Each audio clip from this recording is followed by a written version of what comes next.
Chers frères, chères sœurs, Assalamu alaikum wa rahmatullahi ta'ala wa barakatuh.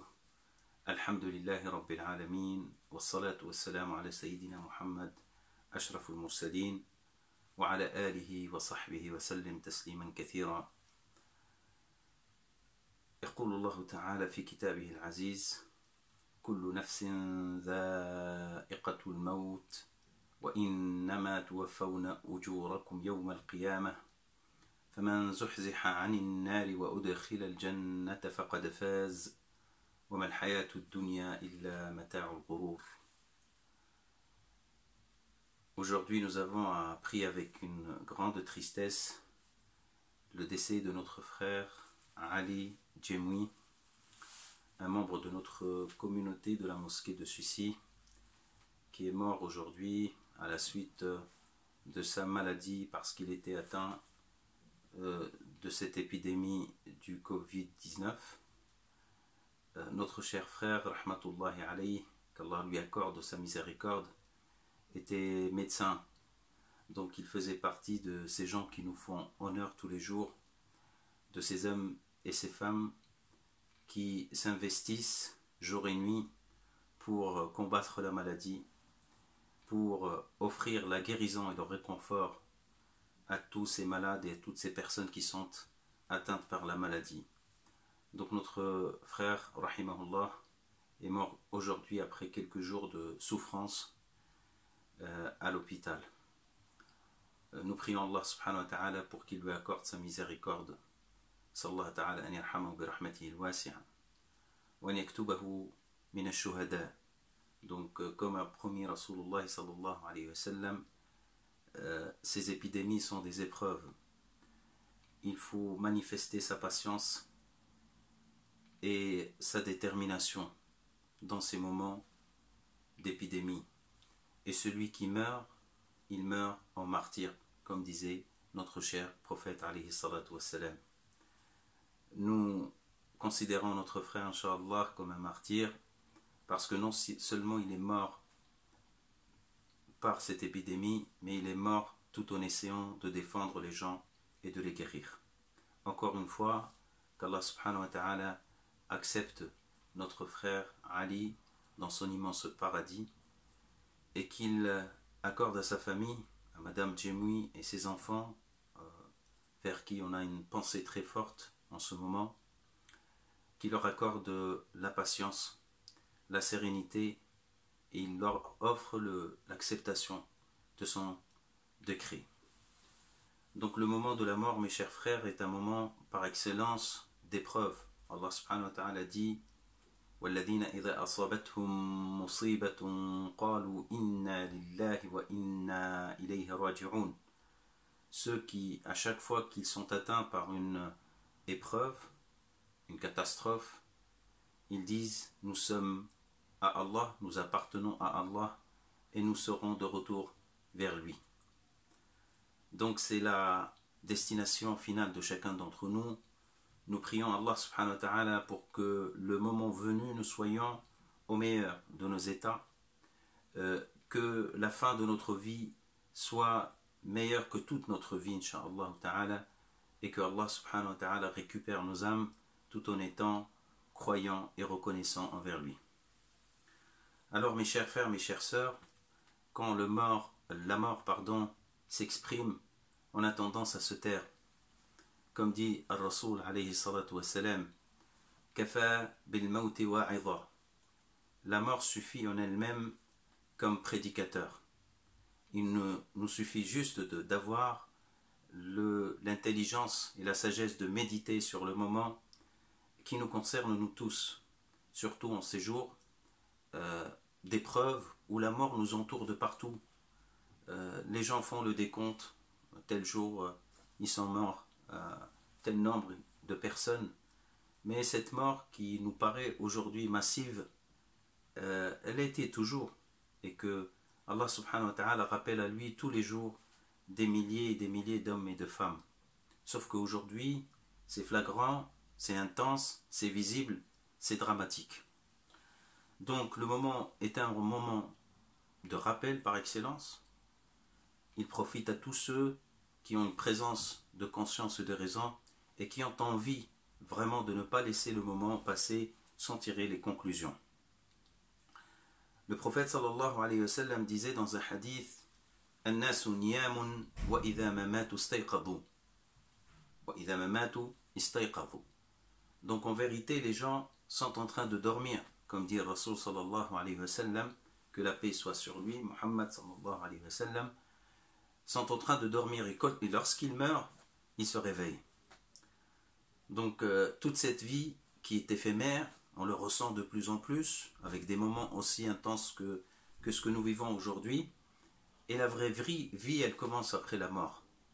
La vie, ici-bas, ressemble à un rêve. Le réveil, c'est la mort. Et la vie, la vraie, c'est dans l'au-delà, comme dit notre prophète Muhammad sallallahu alayhi wa sallam. Et Allah subhanahu wa ta'ala dit dans le Coran al-Karim que ce moment de vérité qui s'ouvre à l'homme après sa mort doit être perçu à l'avance. En vérité, il ne faut pas laisser le temps arriver où on n'a plus l'occasion de se remettre en question. Aujourd'hui, on a levé le voile et tu commences à avoir un regard perçant. Ceci étant après la mort. Mais il faut prendre ses précautions certainement avant.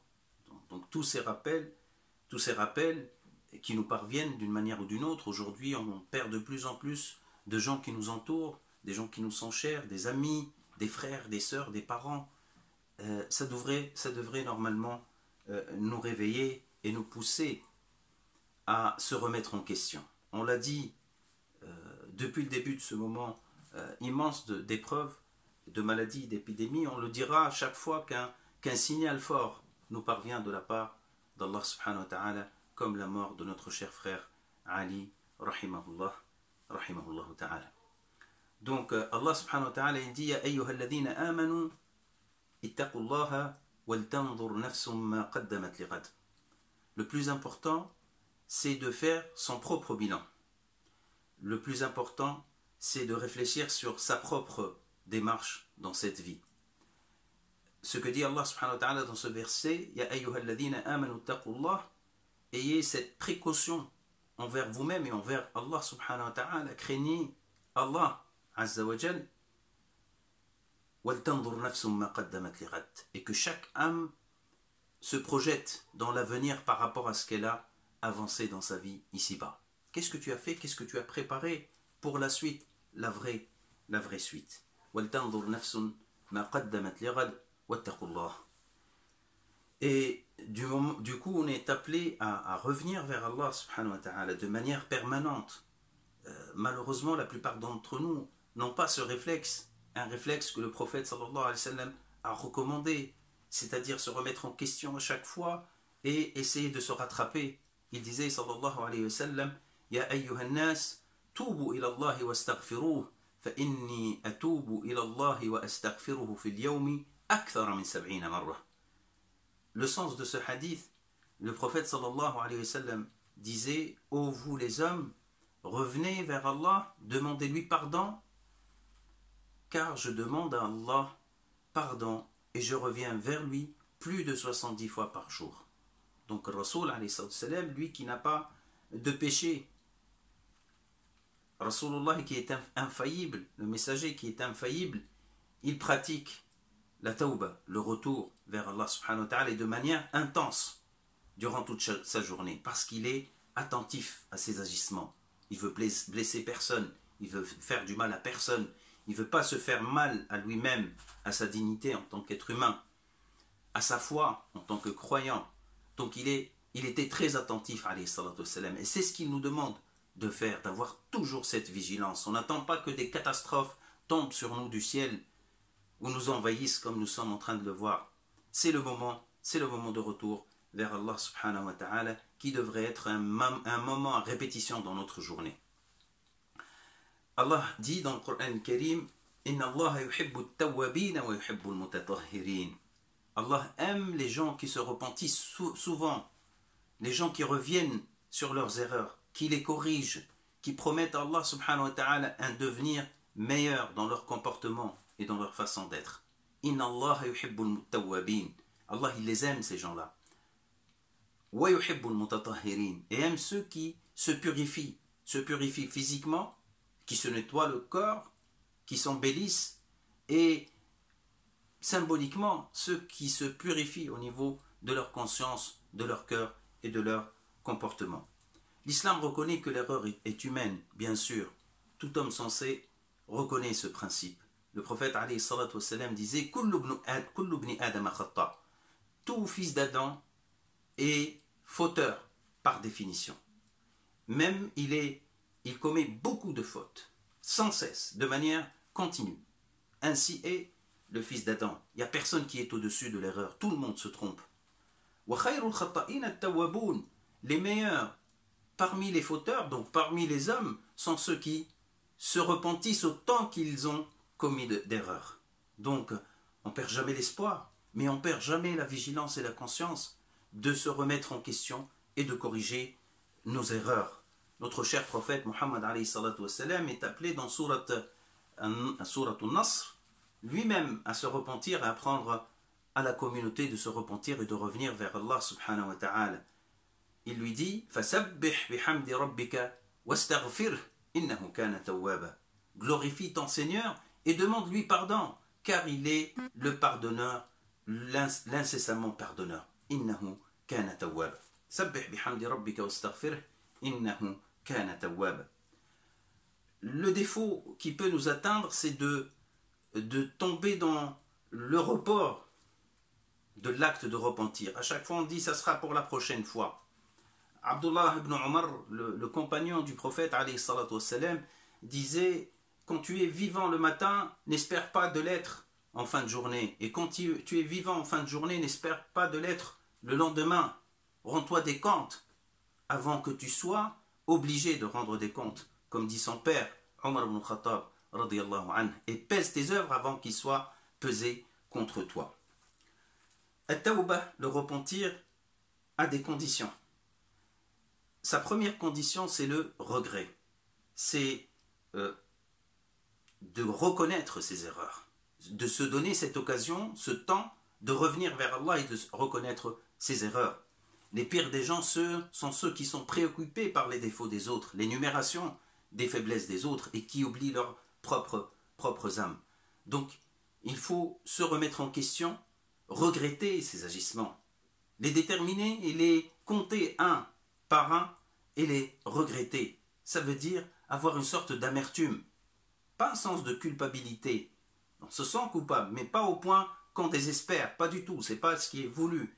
Mais juste il faut reconnaître ses péchés, reconnaître leurs méfaits sur lui-même, sur les autres, sur tout être autour de nous.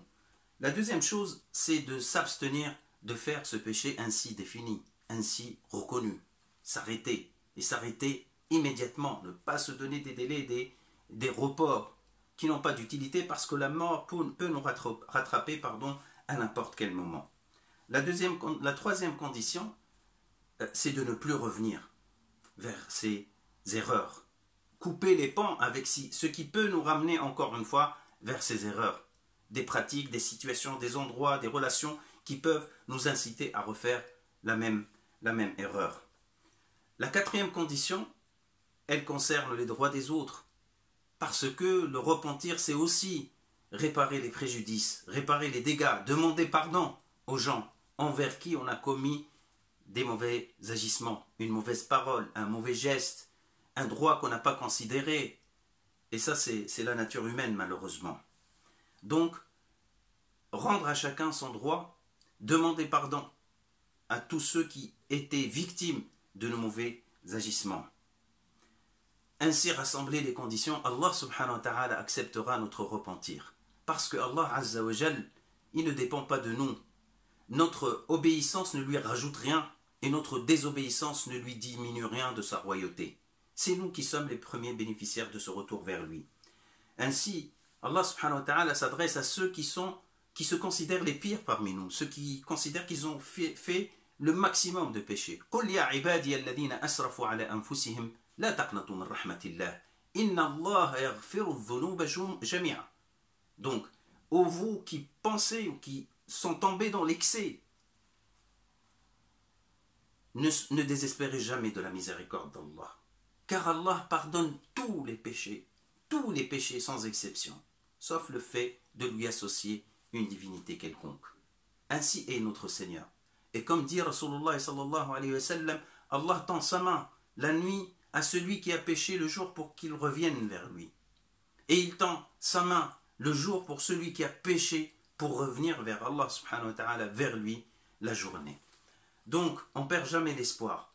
Tant qu'il y a une volonté de se réformer, de se corriger, la porte est toujours ouverte. Comme dit Rasul sallallahu alayhi wa sallam, la porte du repentir est ouverte jusqu'à l'agonie et elle est ouverte jusqu'à ce que le soleil sorte de l'Occident, c'est-à-dire au dernier moment de notre existence sur terre.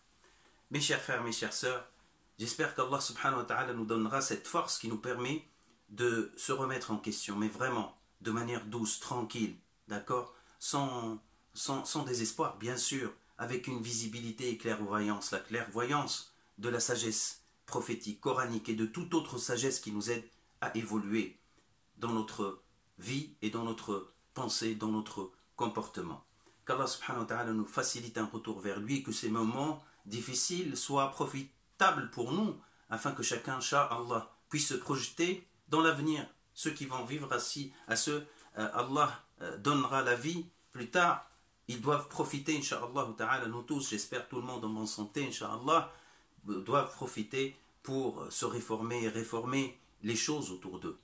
Donc, qu'Allah nous facilite cette méditation, qu'Allah subhanahu wa ta'ala facilite cette prise de conscience, qu'Allah subhanahu wa ta'ala nous facilite le retour vers lui, qui nous pardonne nos erreurs, toutes nos erreurs, qu'Allah nous donne la force pour aller demander pardon aux gens avant que cette possibilité ne soit plus possible avec la mort, qu'Allah subhanahu wa ta'ala garde l'âme de notre frère Ali, incha'Allah, qu'il garde l'âme de tous ceux qui sont morts en cette occasion et tous ceux qui sont morts parmi nos pères et mères, tous ceux qui nous ont enseigné, tous ceux qui nous ont fait du bien dans cette vie, qu'Allah subhanahu wa ta'ala guérisse les malades, qu'Allah subhanahu wa ta'ala leur donne la force et nous donne la force, incha'Allah, pour affronter cette épreuve, qu'il nous prémunisse, qu'il nous préserve, nous tous, vous tous, tous ceux qui m'écoutent et tous ceux qui ne m'écoutent pas, qu'Allah subhanahu wa ta'ala nous préserve tous, incha'Allah, de tout danger, de toute maladie, et qu'il nous donne, bi'idhnillahi ta'ala, la force et la patience pour supporter le moment. Subhana rabbika rabbil izzati amma yasifun, wa salamun ala al-mursalin, walhamdulillahi rabbil alamin. Et je vous dis à très bientôt, incha'Allah, tous en bonne santé, avec la permission d'Allah Azza wa Jal. Wassalamu alaikum wa rahmatullahi ta'ala wa barakatuh.